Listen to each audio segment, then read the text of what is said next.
vamos ahora a dejar ese tema y hablar de la mayor estafa en la historia del país. ¿Por qué?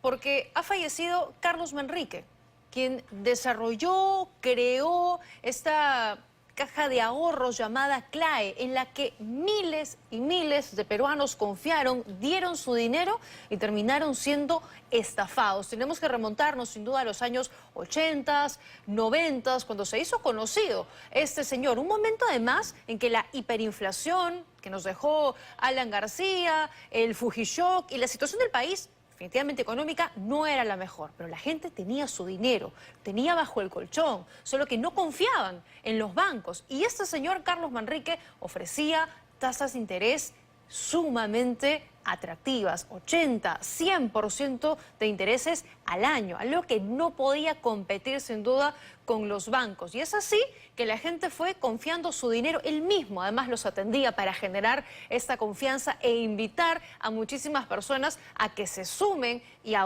dar su dinero. Pero claro, luego esto empezó a funcionar bajo un esquema piramidal y logró estafar a más de 200.000 claeístas.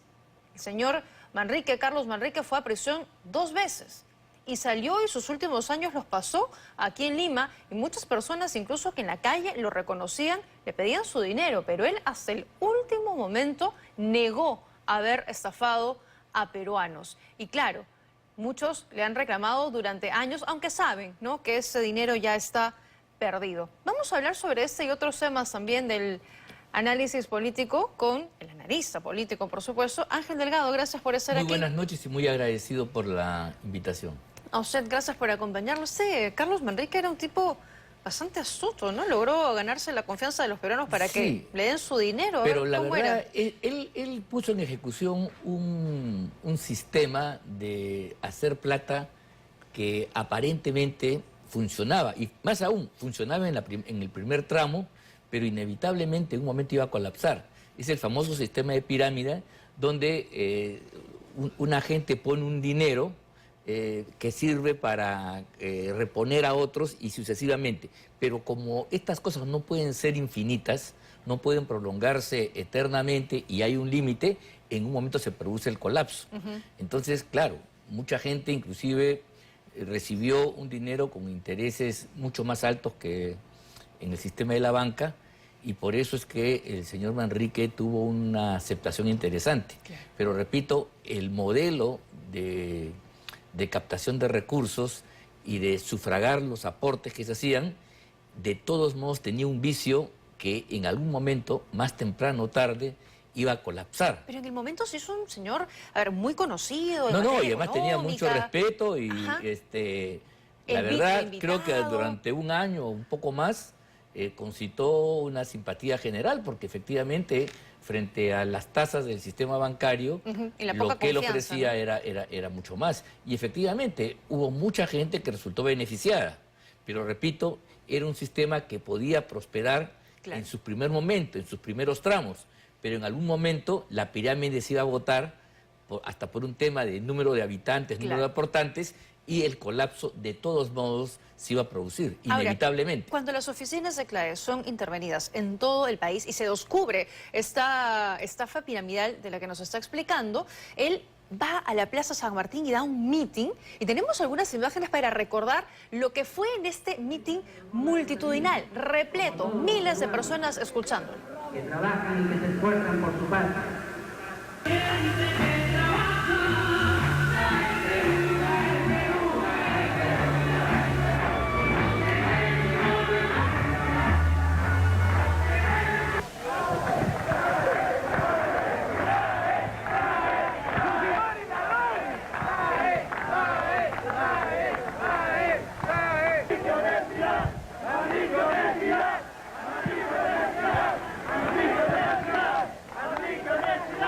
Claro, y en ese momento, pese a que se había descubierto la estafa, que este negocio era un fraude total, la gente le creía a Carlos Manrique y le echaba la culpa al gobierno. No era evidente lo del fraude, ¿eh? No es que se descubrió, uy, caramba, y la gente rechazó.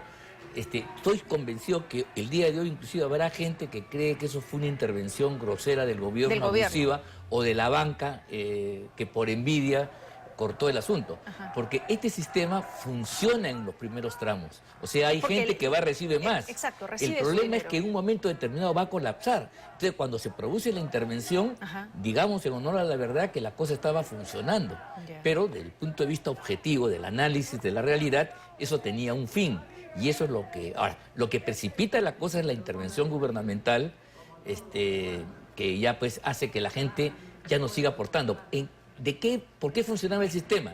Porque en medio de la pirámide había gente que se sentía convencida por los resultados y seguían poniendo plata. Siguen dando. Pero el día que la gente dejó de poner su plata, se cayó todo. Se cae la ¿Te das estructura, cuenta? definitivamente, claro. Ahora, se cayó efectivamente por la intervención.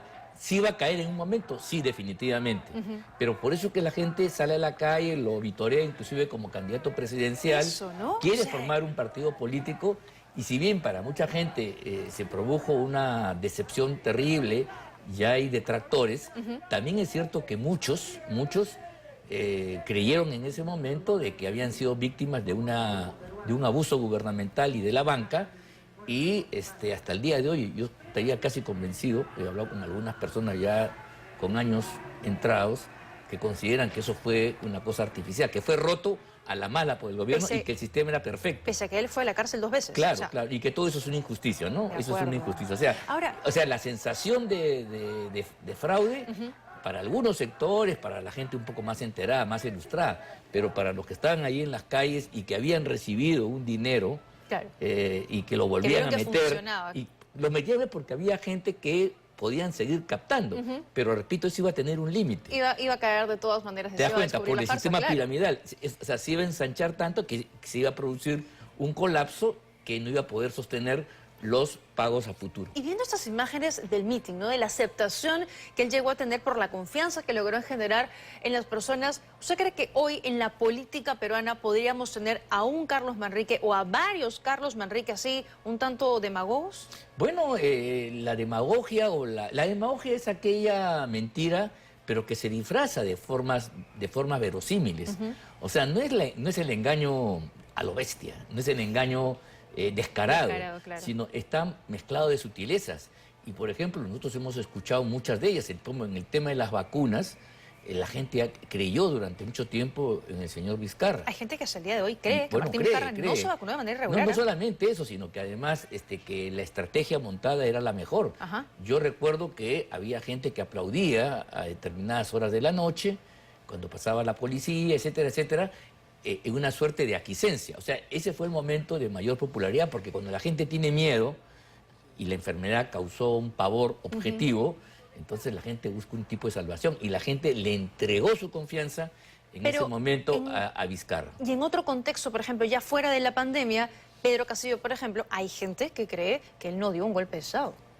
Ya, pero eso sí que es más, eso sí que ya más me choca con la realidad, porque si no hubo un golpe de Estado, ¿qué cosa fue lo que sucedió a mitad de la mañana del 7 de diciembre del año 22? Fíjese que, claro, usted y yo lo tenemos claro y muchas personas que nos están viendo también, pero parece que algunos no, como por ejemplo el abogado de Dina Boluarte. Si me permite, tenemos Sí, las sí, declaraciones claro, cómo no. para poner en auto a nuestros televidentes y lo comentamos. Yo considero que desde la perspectiva penal, el delito de rebelión exige un nivel de probática mucho más avanzado que el Poder Judicial no lo ha construido. Experiencia, doctor, el señor Pedro Castillo no cometió el delito de rebelión. Considero que la flagrancia con la que se construyó el Ministerio Público el delito de rebelión fue muy apresurada, y en mi perspectiva sí hubo un apresuramiento de calificarlo como flagrancia y hubo un apresuramiento probatorio en la detención. ¿Debía entonces continuar este proceso él en libertad? Por supuesto. Pedro Castillo, con justa razón, está fuera de Palacio. Pedro Castillo es un infractor de la Constitución. Pedro Castillo legítimamente ha sido inhabilitado por un periodo para ejercer cargo público. Pedro Castillo está legítimamente fuera del poder. Mi clienta no es ninguna usurpadora, mi clienta legítimamente está en el poder, el expresidente Pedro Castillo está legítimamente fuera del poder por infractor a la Constitución. Eso ha quedado claro en mis expresiones anteriores y ahora. Si, por supuesto, no existiría una vacancia por incapacidad moral, seguramente seguiría gobernando.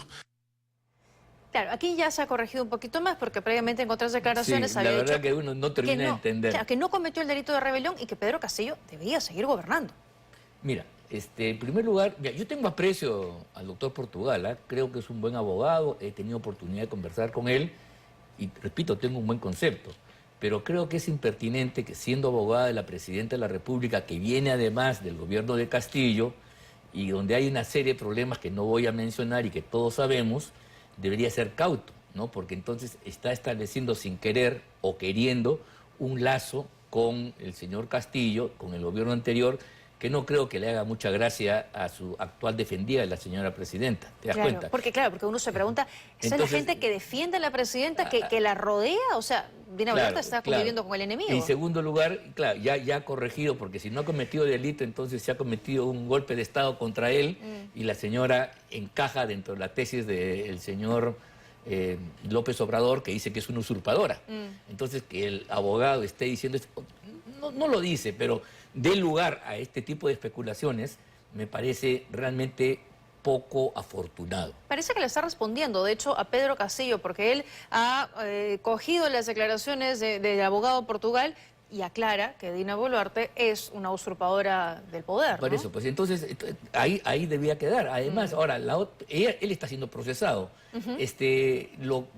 Todos hemos leído, todos hemos escuchado, Lo vimos, ¿o no? claro. En vivo y en directo, ¿no? Una declaración donde él ordena el cierre del Congreso, el cierre del Poder Judicial, del Tribunal Constitucional. Se sabe que ordena la captura de la fiscal de la Nación, La y intención etcétera. tuvo. Entonces, pero más que intención, él da una orden. Claro. Que la orden no haya sido cumplida es otra cosa. Pero que el delito, a mi juicio, no se materializa cuando la capturan o cierran el Congreso, sino en el momento que da una orden, porque él es el jefe supremo de las Fuerzas Armadas. De acuerdo. Él habla no como un individuo que está dando una opinión, sino como una autoridad que debe ser obedecida por el principio jerárquico, y entonces está dando una orden. En ese momento se cometen. Yo no digo que él fue con pistola a cerrar el Congreso. Exacto. Es una tontería. Pero en ese momento se produce. ¿Y qué pasa entonces si es que las Fuerzas Armadas o un sector le hubiera hecho caso? ¿Te das cuenta? Claro, se materializaba, de acuerdo. Y el otro señor dice, yo estoy cumpliendo una orden, estoy subordinado, y mi jefe, mi comandante en jefe, me ha dicho que cierre el Congreso. Que le haga caso al presidente, de acuerdo. Eso está clarísimo. Entonces, eso es incontestable a mi punto de vista, y el hecho que el señor Castillo tenga una defensa majadera y cobarde, porque mira, Fidel Castro, al cual él admiraba, ¿no? Cuando tomó el cuartel Moncada, se asumió su responsabilidad y planteó que él era responsable, culpable, por supuesto, y planteó que la historia lo iba a absolver. O sea, otra actitud. En todo caso, yo no sé, pues, este es un tipo que revela un poco su poca significación moral y política, que rehuye de un hecho que hemos visto todo. Mejor voy a decir, bueno, sí, dio el golpe de Estado por tal cosa, que nosotros rechazamos, pero por lo menos hubiera muerto en su ley. No sé si me explico. Pero, en fin, pedirles demasiado a Pedro Castillo. Ya están hechas las cosas. Ahora, López Aliaga, alcalde de Lima, está enfrentándose a la concesionaria Línea 2 del Metro de Lima porque no quiere que se construya la estación central, o por lo menos no ha dado los permisos hasta ahora. ¿Qué pasa con él? ¿Ya es un tema personal, un enfrentamiento? No sé, he escuchado algunas razones pero yo no sé por qué no se puede llegar a determinados acuerdos. También estaba viendo una nota anterior, en el Callao hay problemas. Mira, yo creo que aquí hay una cuestión que habría que revisar como telón de fondo, más allá de las conductas de los personajes que pueden ser reprobables o no. El tema es que hasta hace 4 o 5 años, mira, la competencia en materia de la construcción de vías, del tránsito y el transporte, eran competencia de las municipalidades de Lima Metropolitana y el Callao. Más aún, sigue siendo competencia de las municipalidades provinciales si nosotros leemos la Constitución del Estado y leemos la Ley Orgánica de Municipalidades. Para el caso de Lima se hizo una excepción. ¿Por qué? Porque en su momento había una discordia nunca resuelta entre la Municipalidad del Callao y la de Lima sobre un territorio que está conurbado. ¿Qué cosa es conurbación? Donde ya la diferencia física desaparece porque el proceso urbano lo ha imbricado todo. Aquí ya está todo. Entonces, en lugar de haberse conformado una comisión presidida por el ministerio, por el gobierno, pero con la presencia de los municipios, que son los responsables de la planificación urbana, del desarrollo urbano, y las pistas, las vías son estratégicas para ello, el gobierno de entonces, con el aplauso de muchos, le quitó estas competencias a ambas municipalidades. Entonces el gobierno hace como si estuviera tomando una decisión en la selva y se está olvidando que aquí hay autoridades y hay poblaciones. Por eso hay el desacuerdo. Entonces el gobierno, que ahora tiene la competencia a través de la ATU, que sirve poco para la labor de ordenar el tránsito, debería invertir más tiempo en coordinar con los alcaldes, coordinar con la población, para que una vez producidos estos problemas no se genere estos conflictos, esta violencia que ya estamos avisorando. Lo ¿Te das cuenta? condenamos Ahí completamente. está Pero fallando en reuniones- eso. pero Porque mira, reuniones la ha obra habido. en sí no puede ser negada, es una obra positiva. Ya. Lima necesita más. Pero el alcalde más- ha puesto todas sus condiciones desde hace meses y se ha acatado de las condiciones del alcalde y esto sigue sin dar el permiso. Dice que sí voy a dar, que no voy a dar, que sí. O sea, ya Bueno. parece un capricho. Bueno, estás hablando del caso de Lima. Del caso de yo Lima, creo que específicamente. debería haber un esfuerzo para establecer una suerte de concordancia de puntos Exacto. de vista, teniendo en cuenta el interés. Porque mira, el hecho que se retrasen estas obras, el hecho o que no se hagan, imagínate tú, en un momento determinado, o que se bloqueen, significaría pues un grave perjuicio para todo el vecindario capitalino. Claro, y lo que se va a venir además, porque no solo se va a retrasar, ya que hay una denuncia de promedio, sino que la imagen que estamos dando hacia afuera es que tenemos autoridades que son incapaces de ponerse de acuerdo y sacar adelante un proyecto que ya ha parado años. Por eso yo creo que más allá de las formas y modos que pueda tener el gobierno y el Ministerio de Transportes, que no está demostrando mucha flexibilidad, mucho tacto, creo que los municipios deben poner por delante el interés ciudadano Claro. y, bueno, hacer la reclamación que corresponda, pero siempre en el sentido de que la obra pueda salir adelante y no se bloquee, no se perjudique. De acuerdo, muy bien. Bloqueo también he visto en el tema de la iglesia franciscana. El otro día vi en un Sí. reportaje, en algún medio, Aquí también, muy que bien. también hay Gracias. ese tipo de conflictos. No, Gracias hay por que habernos- evitar, hay que buscar, hay que concordar y todo por el bien de la ciudad. De acuerdo. y de la Gracias gente. por habernos acompañado. Muy Gracias. gentil por haber estado aquí Muy bien. esta noche.